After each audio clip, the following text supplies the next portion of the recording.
Assalamualaikum warahmatullahi wabarakatuh. Kami dari kelompok 1 akan mempresentasikan hasil diskusi kami mengenai manajemen data dan bisnis intelligence pada mata kuliah Sistem Informasi Manajemen. Namun sebelum kami menjelaskan materinya, kami dari kelompok 1 akan memperkenalkan diri. Yang pertama itu ada Ade Dwi Kurnia Putra dengan nomor BP 1810531026.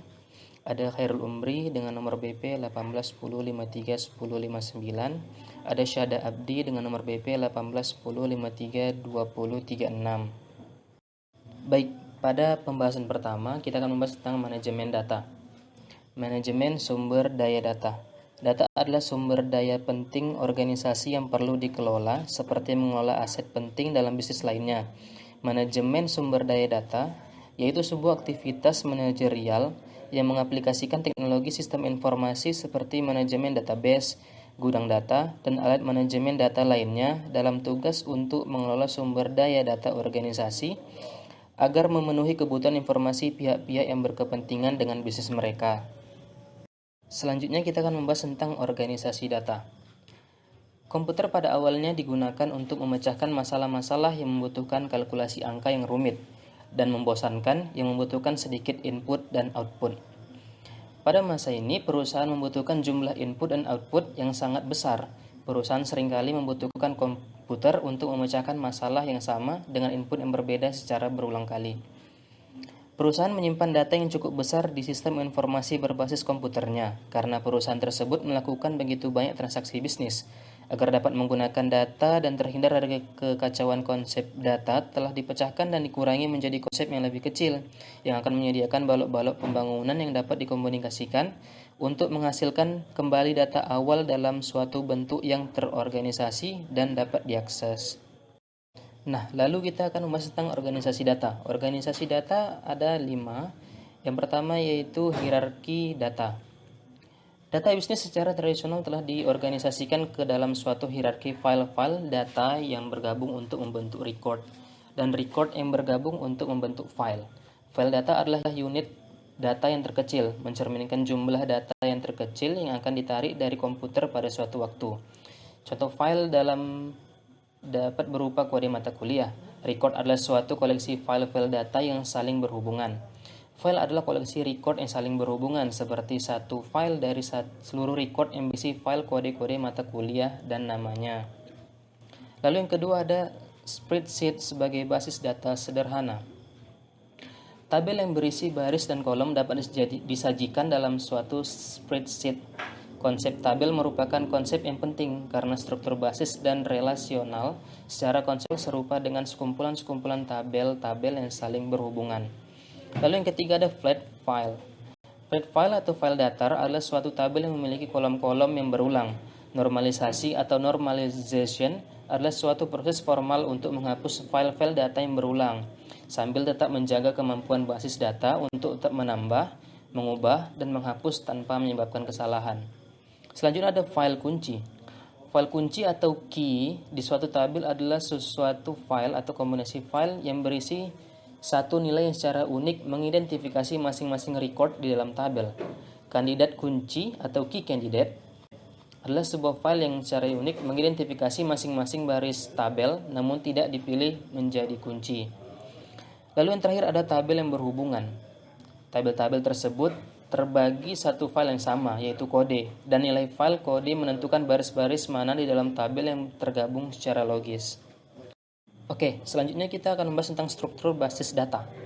Struktur basis data adalah cara data diorganisasi agar pemrosesan data menjadi lebih efisien. Struktur ini kemudian diimplementasikan melalui suatu sistem manajemen basis data. Sistem manajemen basis data atau DBMS adalah suatu peranti lunak yang menyimpan struktur basis data itu sendiri, hubungan di antara data di dalam basis data, nama-nama formulir, jenis-jenis data, angka di belakang desimal, jumlah karakter, nilai-nilai default, dan seluruh uraian file lainnya. Nah, struktur basis data ini ada 3 jenis. Yang pertama itu struktur basis data hierarki. Struktur hierarki ini dibentuk oleh kelompok-kelompok data, subkelompok, dan beberapa kelompok lagi, seperti cabang dari sebuah pohon. Untuk mendapatkan sebuah record dari suatu cabang ke cabang lainnya, mengharuskan sistem manajemen basis data tersebut menavigasi kembali ke persimpangan umum dari cabang-cabang tersebut. Struktur hierarki memanfaatkan sumber daya komputer secara efisien, khususnya ketika sebagian besar record di dalam basis data akan digunakan dalam suatu aplikasi. Namun ketika para manajer hanya menginginkan sedikit record terpilih saja dari sejumlah besar record di dalam basis data, struktur hierarki menjadi tidak efisien. Hal ini karena setiap record basis data hierarki memiliki satu file yang menunjuk pada alamat penyimpanan dari record logis berikutnya di dalam basis data. Lalu kedua yaitu struktur basis data jaringan. Struktur basis data jaringan dikembangkan untuk memungkinkan penarikan record-record tertentu. Ia memungkinkan suatu record tertentu menunjuk pada semua record lainnya di dalam basis data. Lalu yang terakhir adalah ada struktur basis data relasional. Konsep dari suatu struktur basis data yang terdiri atas tabel-tabel di mana relasi terbentuk secara implisit dengan mencocokkan nilai-nilai dalam file data yang sama akan mudah untuk dipergunakan dan dipahami. Kemudahan penggunaan memiliki arti yang sangat penting. Selanjutnya, contoh basis data relasional. Basis data akan memecahkan informasi ke dalam beberapa tabel karena jika informasinya hanya disimpan pada satu tabel, maka akan terdapat banyak nilai file data yang terduplikasi, sehingga menyebabkan data menjadi berulang. Basis data jadwal. Contoh yang digunakan di sini diimplementasikan pada piranti lunak sistem manajemen basis data Microsoft Access. Namun, implementasi ini akan serupa pada setiap produk basis data relasional lainnya seperti IBM, Oracle, dan Microsoft. Konsep basis data. Ketika pengguna memikirkan record di dalam satu basis data, mereka secara intuitif akan merasa bahwa urutan record yang ditampilkan dalam sebuah laporan merupakan cerminan dari urutan penyimpanan record tersebut di dalam disk komputer. Suatu sistem manajemen basis data dapat menampilkan data ini dalam suatu urutan yang logis dan secara intuitif, meskipun masing-masing record dari basis data tersebut dapat tersebar. Masalah dengan tradisional file lingkungan. Penggunaan pendekatan tradisional untuk mengajukan pengolah mendorong setiap area fungsional dalam perusahaan untuk mengembangkan aplikasi khusus. Setiap aplikasi menimbulkan data file yang unik yang mungkin menjadi bagian dari master file. Subset ini dari master file menyebabkan redundansi data dan inkonsistensi pengolah kaku dan sumber daya terbuang penyimpanan. Terdapat beberapa masalah dengan tradisional file lingkungan. Yang pertama yaitu data redundansi dan ketidakkonsistenan. Redundansi data adalah adanya duplikasi data dalam beberapa file, sehingga data yang sama disimpan dalam lebih dari satu tempat atau lokasi. Redundansi data terjadi ketika kelompok yang berbeda dalam sebuah organisasi independen mengumpulkan potongan data yang sama dan menyimpannya secara independen satu sama lain. Redundansi data sumber daya, penyimpanan limbah, dan juga mengarah ke inkonsistensi data. Berikutnya yaitu program data ketergantungan. Program data yang ketergantungan mengacu pada kopling data yang disimpan dalam file dan program-program khusus yang diperlukan untuk memperbaharui dan memelihara file-file sehingga perubahan dalam program memerlukan perubahan data. Berikutnya itu kurang fleksibel. Sebuah sistem file tradisional dapat memberikan rutin laporan dijadwalkan setelah upaya pemrograman yang ekstensif, tetapi tidak dapat memberikan laporan ad hoc atau menanggapi kebutuhan informasi yang tidak diantisipasi secara tepat waktu. Berikutnya itu keamanan yang lemah. Karena ada sedikit kontrol atau manajemen data, akses dan penyebaran informasi mungkin di luar kendali. Manajemen mungkin tidak memiliki cara untuk mengetahui siapa yang mengakses atau bahkan membuat perubahan data organisasi. Yang terakhir yaitu kurangnya sharing data dan ketersediaan. Karena potong informasi dalam file yang berbeda dan bagian yang berbeda dari organisasi tidak dapat berhubungan satu sama lain, maka hampir tidak mungkin untuk informasi untuk dibagikan atau diakses pada waktu yang tepat. Informasi tidak dapat mengalir dengan bebas di area fungsional yang berbeda atau bagian berbeda dari organisasi. Pendekatan database untuk manajemen data. Database adalah kumpulan data yang terorganisir untuk melayani banyak aplikasi secara efisien dengan memusatkan data dan mengendalikan data yang berlebihan. Daripada menyimpan data dalam file terpisah untuk setiap aplikasi, data disimpan sehingga muncul kepada pengguna sebagai yang disimpan dalam satu lokasi. Sistem manajemen database. Sistem manajemen database adalah perangkat lunak yang memungkinkan sebuah organisasi untuk menyukseskan data, mengolah secara efisien, dan memberikan akses ke data yang disimpan oleh program aplikasi. Database sumber daya manusia yang diilustrasikan pada gambar di samping. Sebuah database sumber daya manusia tunggal menyediakan banyak pandangan yang berbeda dari data, tergantung pada kebutuhan informasi pengguna. Diilustrasikan di sini adalah dua kemungkinan pandangan. Salah satu yang menarik, salah satu yaitu spesialis manfaat, dan yang lainnya yaitu bagi anggota Departemen Pengkajian Perusahaan. Bagaimana DBMS memecahkan masalah lingkungan file tradisional? Sebuah DBMS mengurangi redundansi data dan inkonsistensi data dengan minimalkan file terisolasi dari mana data yang sama diulang. DBMS tidak memungkinkan organisasi untuk menghilangkan redundansi seluruhnya, tetapi dapat mengontrolnya. Relasional DBMS. DBMS kontemporer menggunakan model database yang berbeda untuk melacak entitas, atribut, dan hubungan. Jenis yang paling populer dari DBMS saat ini yaitu DBMS relasional, yang mempresentasikan data sebagai tabel dua dimensi. Database dalam cloud. Penyedia komputasi cloud menawarkan layanan manajemen database yang berkualitas.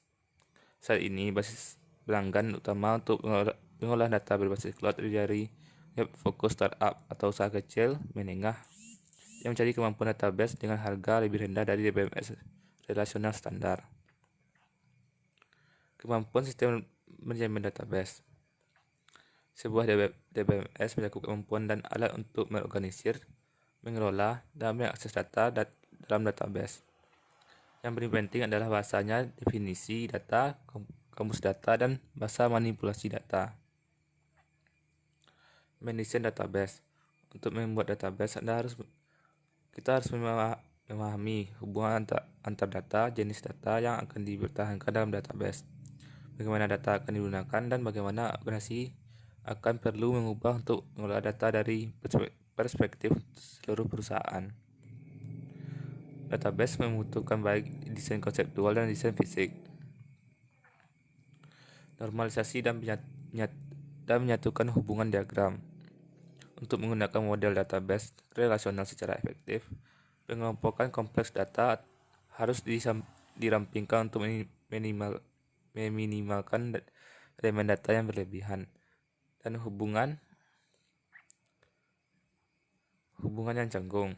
Proses menciptakan lebih kecil, stabil, namun tetap fleksibel dan adaptif.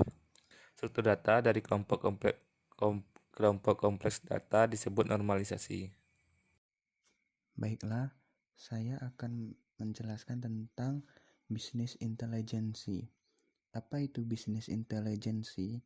Bisnis intelijensi adalah seperangkat proses, arsitektur, dan teknologi yang mengubah data mentah menjadi informasi yang bermakna yang mendorong tindakan bisnis yang menguntungkan. Ini adalah serangkaian perangkat lunak dan layanan untuk mengubah data menjadi kecerdasan dan pengetahuan yang dapat ditindaklanjuti. Bisnis intelijensi memiliki dampak langsung pada keputusan strategis, taktis, dan operasional. Bisnis organisasi. Bisnis intelijensi mendukung pengambilan keputusan berdasarkan fakta menggunakan data histori daripada asumsi dan firasat. Alat bisnis intelijensi melakukan analisis data dan membuat laporan, ringkasan, dashboard, peta, grafik, dan bagan untuk memberikan pengguna informasi intelijen terperinci tentang sifat bisnis. Mengapa bisnis intelijensi itu penting? Yang pertama, untuk pengukuran membuat indikator kinerja utama berdasarkan data historis. Kemudian, identifikasi dan atur tolak ukur untuk berbagai proses. Kemudian, bisnis intelligence membantu visualisasi data yang meningkatkan kualitas data dan dengan demikian kualitas pengambilan keputusan. Kemudian, dengan sistem bisnis intelijensi, organisasi dapat mengidentifikasi tren pasar dan menemukan masalah bisnis yang perlu ditangani. Terakhir, sistem bisnis intelijensi dapat digunakan tidak hanya oleh perusahaan, tetapi juga pada usaha kecil dan menengah. Bagaimana sistem bisnis intelijensi dapat diimplementasikan? Langkah pertama yaitu data mentah dari database perusahaan diekstraksi. Data dapat tersebar di berbagai sistem heterogen. Langkah kedua yaitu data dibersihkan dan diubah menjadi gudang data. Tabel bisa ditautkan dan kubus data dapat terbentuk. Langkah ketiga yaitu dengan mengubah sistem bisnis intelijensi, pengguna dapat menanyakan queries, meminta laporan ad hoc, atau melakukan analisis lainnya. Contoh-contoh penggunaan bisnis intelijensi yang pertama yaitu pemilik hotel menggunakan aplikasi analitik bisnis intelijensi untuk mengumpulkan informasi statistik mengenai rata-rata hunian dan tarif kamar. Ini membantu untuk menemukan pendapatan agregat yang dihasilkan per kamar. Itu juga mengumpulkan statistik tentang pangsa pasar dan data dari survei pelanggan dari masing-masing hotel untuk memutuskan posisi kompetitif di berbagai pasar. Dengan menganalisis tren ini dari tahun ke tahun, bulan ke bulan, dan hari ke hari, membantu manajemen untuk menawarkan diskon pada penyewaan kamar. Contoh kedua yaitu bank memberikan manajer cabang akses ke aplikasi bisnis intelijensi. Ini membantu manajer cabang untuk menentukan siapa pelanggan yang paling menguntungkan dan pelanggan mana yang harus mereka kerjakan. Penggunaan alat bisnis intelijensi membebaskan staf teknologi informasi dari tugas menghasilkan laporan analitis untuk departemen. Ini juga memberikan personil departemen akses ke sumber data yang lebih kaya. Baiklah, sekian presentasi dari kami mengenai manajemen data dan bisnis intelijensi. Apabila ada kesalahan, kami memohon maaf. Wabillahi taufiq walhidayah. Wassalamualaikum warahmatullahi wabarakatuh.